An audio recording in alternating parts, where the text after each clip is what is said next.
Masa iya warga negara Indonesia yang sudah memadankan NIK beberapa tahun yang lalu, hari ini masih kesulitan mengakses Cortex?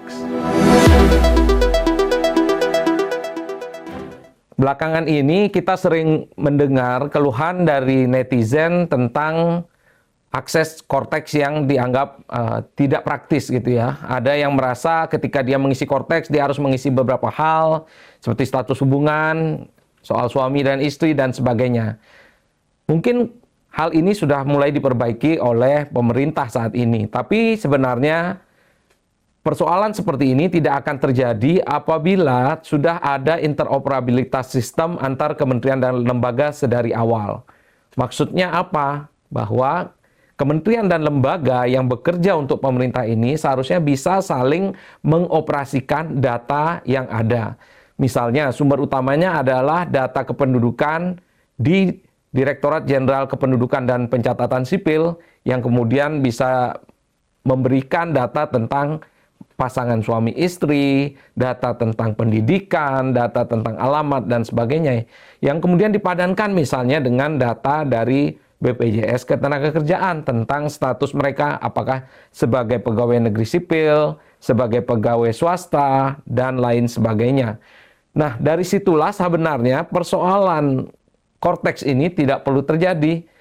Karena apa? Karena seharusnya ketika seseorang mengaktifkan Cortex-nya, ketika seseorang ingin melakukan kewajibannya sebagai warga negara Indonesia, dalam hal ini melaporkan SPT, maka seharusnya di sana ada kepraktisan yang bisa mendukung keinginan orang-orang ini untuk melaporkan pajaknya.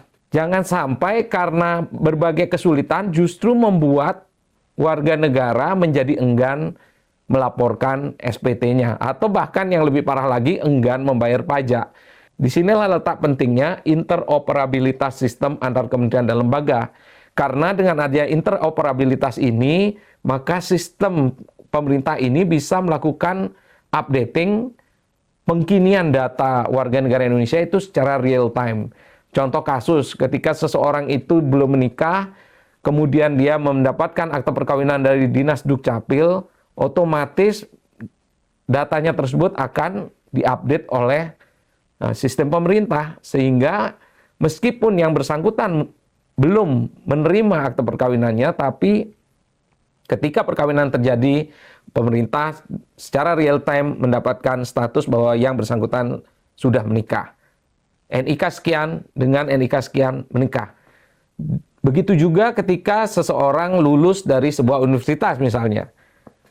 Ketika Dinas Pendidikan mengeluarkan ijazah, maka ketika itu diinputkan, sistem melaporkan hal itu ke Dinas Dukcapil. Sehingga pendidikan terakhirnya secara otomatis dan real time terlaporkan ke sistem Dukcapil bahwa yang bersangkutan saat ini S1 misalnya, atau S2, atau S3, dan seterusnya.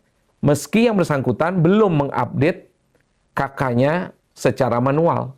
Dan mungkin bisa jadi kelak tidak perlu lagi ada proses di mana penduduk itu harus melaporkan secara manual, updating berbagai peristiwa penting yang dialaminya, karena sistemlah yang bekerja melayani warga negara. Oleh karena itu, agar warga negara dapat menjalankan kewajibannya dengan nyaman, dalam hal ini adalah melaporkan SPT-nya, maka sistem berbagai kementerian dan lembaga ini memang seharusnya semakin terbuka untuk berkolaborasi, menghilangkan ego-ego sektoral, dan khususnya ke depannya tentu kita berharap bahwa interoperabilitas itu terjadi, dan akhirnya masyarakat mendapat layanan yang optimal dan mudah serta praktis, cepat dan tidak bertele-tele. Jika Anda suka konten-konten seperti ini, subscribe, like, komen, dan bagikan kepada teman-teman Anda. Terima kasih.